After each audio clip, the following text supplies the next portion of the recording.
The observation deck of the celestial wanderer hummed with the soft vibrations of deep space travel. Jessie sat cross-legged on her meditation mat, eyes closed, trying to center herself after another chaotic day managing the ship's xenobiology department. The stress of cataloging 17 new species in the Andromeda sector had left her shoulders tight and her mind racing. She inhaled deeply through her nose, held for 4 counts, then exhaled slowly through her mouth. The breathing technique her instructor back on Earth had taught her was simple but effective. In through the nose, hold. Out through the mouth, repeat. What Jessie didn't notice was the small crowd gathering at the observation deck's entrance. The Crixarian cubs, 3, fluffy, bear-like juveniles with 6 limbs and crystalline eyes, had been exploring the human section of the ship when they heard the strange sounds. Their ears perked up, swiveling toward the rhythmic breathing. To their young minds, raised on stories of their warrior ancestors, this was something significant. "Do you hear that?" whispered Zix, the smallest of the 3, his fur bristling with excitement. "It's the human," hissed Mora, her tail twitching. "She's doing the ritual." The third cub, Torvik, pressed his face against the transparent door panel. "My sire told me about this. Humans are warriors. Before battle, they perform sacred breathing to summon their berserker rage." This was, of course, completely incorrect. But the Crixarian species had only joined the Galactic Federation 50 cycles ago, and their understanding of human culture was interpretive at best. Jessie continued her exercises, unaware of her audience. Inhale, hold, exhale. Her heartbeat slowed. The tension in her neck began to ease. "We must learn this," Zix declared with the absolute certainty only a child could possess. "If we're to survive in this galaxy, we need to know the ways of the human warriors." Before Mora could argue she was usually the sensible one, Zix had already palmed the door controls. The 3 cubs tumbled into the observation deck, arranging themselves in a semicircle behind Jessie. They sat on their haunches, 6 limbs folded in. What they imagined was a respectful warrior's pose. Then they began to breathe.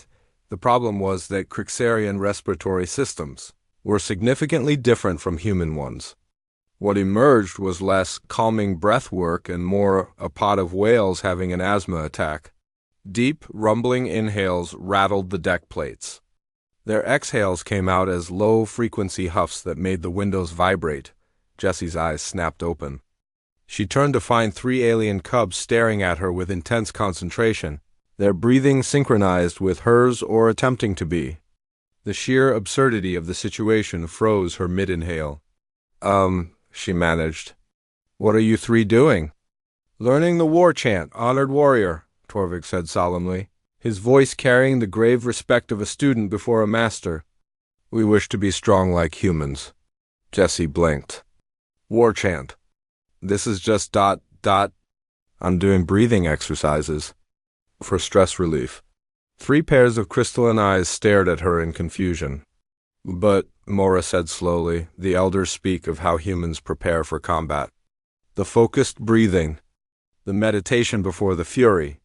Are you not training your battle mind?" A laugh bubbled up in Jessie's chest, but she caught it. These cubs were absolutely serious. To them, her simple stress relief technique was some kind of ancient warrior preparation ritual. She thought about correcting them, explaining the mundane reality of yoga breathing and workplace stress.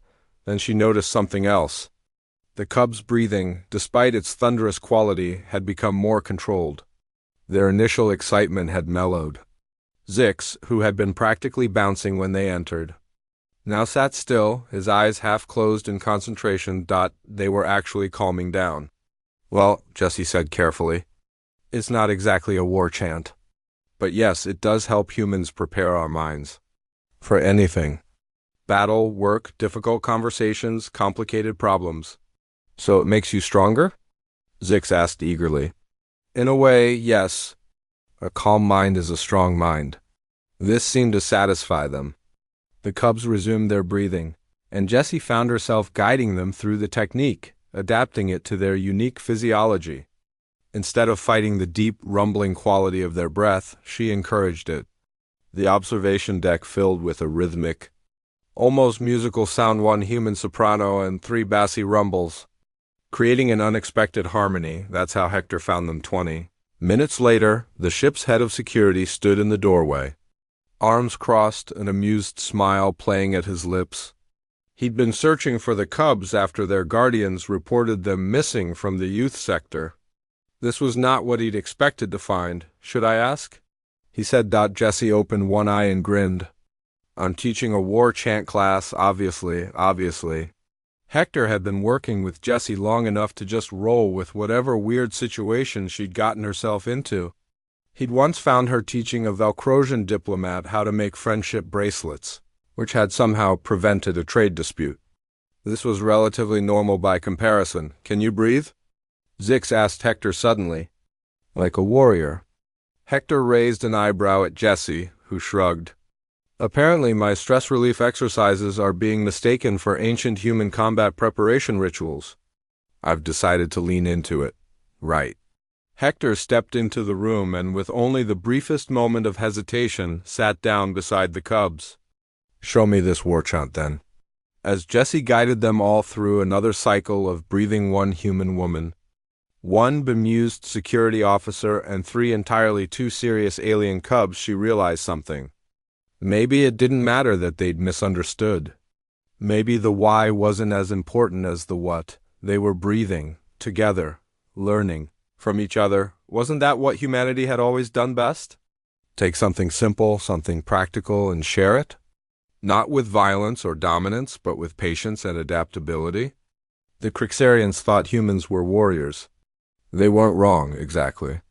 Humanity had fought its share of battles.